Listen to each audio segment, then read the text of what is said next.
चलिए सीधे मुद्दे पर आते हैं। आज के इस विस्तृत एक्सप्लेनर में हम 2026 की बिहार शिक्षक स्थानांतरण नियमावली यानी टीचर ट्रांसफर रूल्स को डीकोड करने वाले हैं।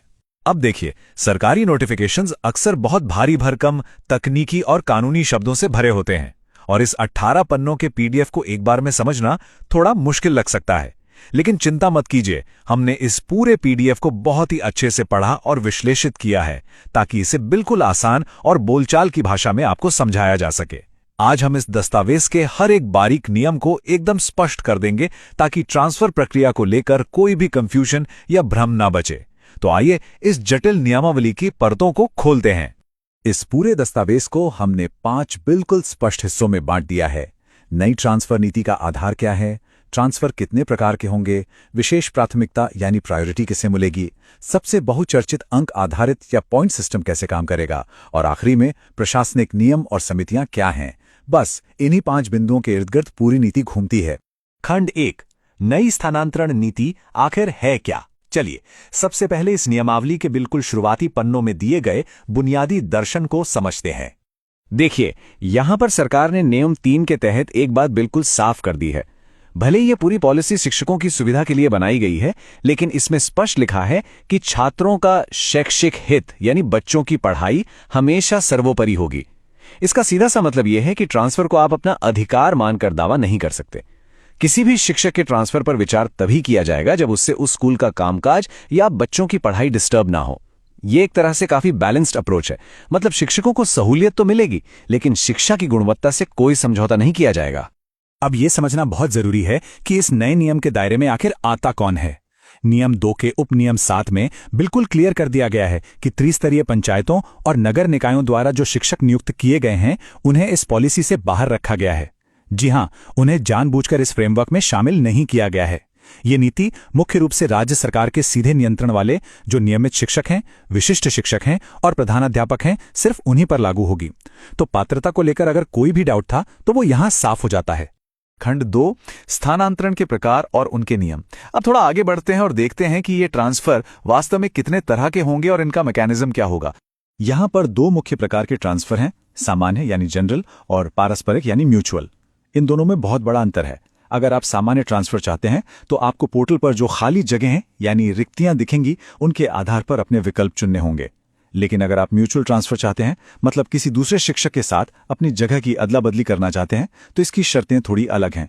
इसके लिए दोनों शिक्षकों को पोर्टल पर अपनी संयुक्त सहमति देनी होगी और हां, सबसे जरूरी बात, दोनों का संवर्ग यानी ग्रेड बिल्कुल समान होना चाहिए। और अगर आप माध्यमिक या उच्च माध्यमिक स्तर पर हैं तो आपका विषय भी बिल्कुल एक ही होना चाहिए, तभी ये अदला बदली संभव है। इस पॉलिसी में एक और बहुत महत्वपूर्ण शब्द है, समानुपातीकरण या रैशनलाइजेशन। अगर इसे बिल्कुल आसान भाषा में समझें तो इसका मतलब है बैलेंस बनाना। सरकार ये देखेगी कि किन स्कूलों में जरूरत से ज्यादा शिक्षक हैं यानी सरप्लस हैं और किन स्कूलों में शिक्षकों की कमी है यानी डेफिसिट है। छात्र शिक्षक अनुपात को सही करने के लिए सरप्लस वाले स्कूलों से शिक्षकों को वहां भेजा जाएगा जहां उनकी सबसे ज्यादा जरूरत है। और ये कोई अंदाजे से नहीं होगा, ये पूरी प्रक्रिया पोर्टल पर मौजूद सटीक डेटा के आधार पर ही की जाएगी। खंड 3, विशेष प्राथमिकता किसे मिलती है। अब आते हैं उस हिस्से पर जिसका हर किसी को इंतजार रहता है।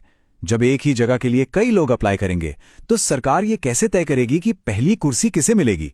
इसके लिए एक बहुत ही सख्त प्रायोरिटी लिस्ट या कहें एक कतार बनाई गई है। सबसे ऊपर आते हैं गंभीर बीमारी से पीड़ित शिक्षक, उनके बाद दिव्यांगता, फिर पति पत्नी का एक जगह पदस्थापन, उसके बाद विधवा या एकल अभिभावक, फिर म्यूचुअल ट्रांसफर और उसके बाद रैशनलाइजेशन। इसका सीधा सा मतलब यह है कि कोई भी गंभीर मेडिकल कंडीशन हमेशा किसी भी सामान्य अनुरोध से ऊपर रखी जाएगी। मान लीजिए एक ही सीट के लिए 2 आवेदन आते हैं, एक सामान्य ट्रांसफर है और दूसरा गंभीर बीमारी का केस है, तो बिना किसी शक के वो जगह पहले गंभीर बीमारी वाले शिक्षक को ही दी जाएगी। अब इस स्लाइड में जो आप आधिकारिक पदानुक्रम या हायरार्की देख रहे हैं, उसमें एक बहुत ही दिलचस्प और सख्त कानूनी पेच है। अगर कोई भी शिक्षक गंभीर बीमारी या दिव्यांगता के आधार पर प्राथमिकता का दावा करता है तो उसे सिविल सर्जन या मेडिकल बोर्ड का जारी किया हुआ सर्टिफिकेट ही देना होगा। यहां कोई भी साधारण डॉक्टर की पर्ची काम नहीं आने वाली। सक्षम प्राधिकारी से उस सर्टिफिकेट का वेरीफाई होना एकदम अनिवार्य है। खंड 4, अंक आधारित वरीयता प्रणाली। अब हम इस पूरी नीति के सबसे मुख्य और गणितीय हिस्से पर पहुंच गए हैं, जो पीडीएफ के अनुलग्नक 1 में विस्तार से दिया गया है। इस पॉइंट सिस्टम को समझने के लिए इस फॉर्मूले को 3 आसान हिस्सों में बांट देते हैं। कुल ट्रांसफर अंक कैसे बनेंगे? पहला है सेवा अंक, जहां आपने 31 मार्च तक जितने साल नौकरी की है, हर साल का 1 पॉइंट मिलेगा। दूसरा है आप किस लोकेशन पर पोस्टेड हैं, उसके पॉइंट्स। और तीसरा है वरीयता या विशेष परिस्थितियों वाले पॉइंट्स। बस इन तीनों कैटेगरी के पॉइंट्स को जोड़कर आपका फाइनल स्कोर बनेगा और उसी के आधार पर आपकी रैंक तय होगी। लोकेशन पॉइंट्स को थोड़ा गहराई से समझते हैं। पॉलिसी ये मानती है कि दुर्गम इलाकों में पढ़ाना आसान नहीं है, इसलिए स्कूलों को 4 श्रेणियों में बांटा गया है। अगर कोई शिक्षक श्रेणी 4 की लोकेशन पर सेवा दे रहा है, जो कि सबसे कठिन मानी जाती है, तो उन्हें हर 1 साल के लिए 5 पॉइंट्स मिलेंगे। इसे ऐसे समझिए कि अगर किसी ने श्रेणी 4 के स्कूल में 4 साल लगातार काम कर लिया, तो सीधे उनके खाते में 20 पॉइंट्स जुड़ जाएंगे। ये उन शिक्षकों के लिए सच में एक बहुत बड़ा इंसेंटिव है, जो मुश्किल और दूर दराज के इलाकों में अपनी ड्यूटी निभा रहे हैं। इसके बाद आते हैं मेडिकल पॉइंट्स। यहां हाई वैल्यू पॉइंट्स दिए गए हैं। अगर शिक्षक खुद cancer, open heart surgery, kidney transplant या पैरालिसिस जैसी गंभीर बीमारी से जूझ रहा है, तो सीधे 20 वरीयता अंक दिए जाएंगे। और अगर यही बीमारी उनके परिवार में पति, पत्नी या बच्चे को है, तो 10 अंक मिलेंगे।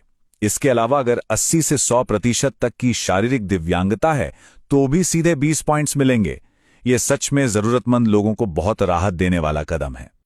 और सिर्फ बीमारियां ही नहीं, कुछ विशेष सामाजिक परिस्थितियों के लिए भी एक्स्ट्रा पॉइंट्स का प्रावधान है।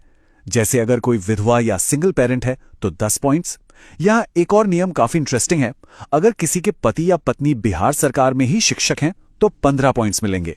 लेकिन अगर वो बिहार सरकार के किसी दूसरे विभाग में है, तो 10 पॉइंट्स। और अगर केंद्र सरकार में है, तो सिर्फ 5 पॉइंट्स। साफ है कि सरकार का फोकस राज्य के अंदर काम कर रहे परिवारों को एक साथ लाने पर ज्यादा है। इसके अलावा नेशनल अवार्ड जीतने वाले शिक्षकों को भी 10 पॉइंट्स का बोनस मिलेगा। अनुलग्नक 1 के इन बारीक नियमों पर खास ध्यान दीजिएगा, क्योंकि यही असली नियम है। पहला, आपके पॉइंट्स संचयी यानी क्यूमुलेटिव होंगे। मतलब अगर आप 2-3 अलग अलग कैटेगरी में फिट बैठते हैं, तो आपके सारे पॉइंट्स जुड़ते जाएंगे। दूसरा, एक स्कूल से एक बार में 25% से ज्यादा शिक्षकों का ट्रांसफर नहीं हो सकता। जाहिर है, स्कूल खाली तो नहीं छोड़ा जा सकता ना। और सबसे बड़ी बात, इस विशेष प्राथमिकता का इस्तेमाल आप बार बार नहीं कर सकते।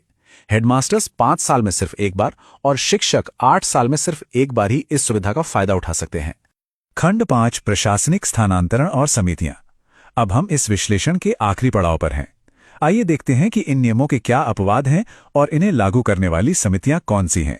अब तक हमने जो बात की वो सामान्य प्रक्रिया थी, लेकिन सरकार के पास एक खास पावर है, प्रशासनिक स्थानांतरण।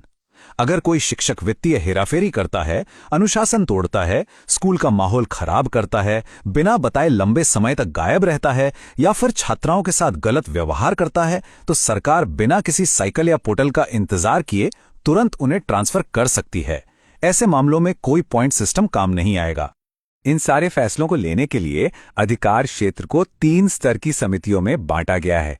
अगर ट्रांसफर जिले के अंदर ही होना है, तो इसकी कमांड जिलाधिकारी यानी डीएम के हाथ में होगी। अगर एक जिले से दूसरे जिले लेकिन एक ही प्रमंडल के अंदर जाना है, तो प्रमंडलीय आयुक्त फैसला लेंगे। और अगर मामला राज्य स्तर का है, यानी एक प्रमंडल से दूसरे प्रमंडल जाना है, तो सीधे राज्य स्तर के निदेशक की अध्यक्षता वाली समिति इस पर मुहर लगाएगी। इस स्लाइड में आप साफ देख सकते हैं कि अब सब कुछ 100% डिजिटल हो गया है। पूरी प्रक्रिया सिर्फ और सिर्फ विभागीय पोर्टल के जरिए ही होगी। और मान लीजिए अगर आपको इस प्रक्रिया से कोई शिकायत है या आपको लगता है कि कुछ गलत हुआ है, तो अपील करने के लिए आपके पास सिर्फ 15 दिनों की सख्त टाइमलाइन होगी। तो हर किसी को इस विंडो को लेकर बहुत सतर्क रहना होगा। तो चलिए इस पूरे विश्लेषण को समेटते हैं। जरा सोचिए, जब हम उस पुराने सिस्टम से बाहर निकलेंगे जहां मैनुअल तरीके से या पैरवी के जरिए ट्रांसफर होते थे, और एक ऐसे सिस्टम में कदम रखेंगे जो पूरी तरह से डिजिटल और गणितीय फॉर्मूले पर आधारित है, तो बिहार में शिक्षा का परिदृश्य कितना बदल जाएगा। क्या ये पारदर्शिता और पॉइंट सिस्टम वाकई में स्कूलों के कामकाज को बेहतर बनाएगा? ये एक ऐसा सवाल है जिस पर हम सबको विचार करना चाहिए। इस विस्तृत और अहम जानकारी को हमारे साथ समझने के लिए आपका बहुत बहुत शुक्रिया।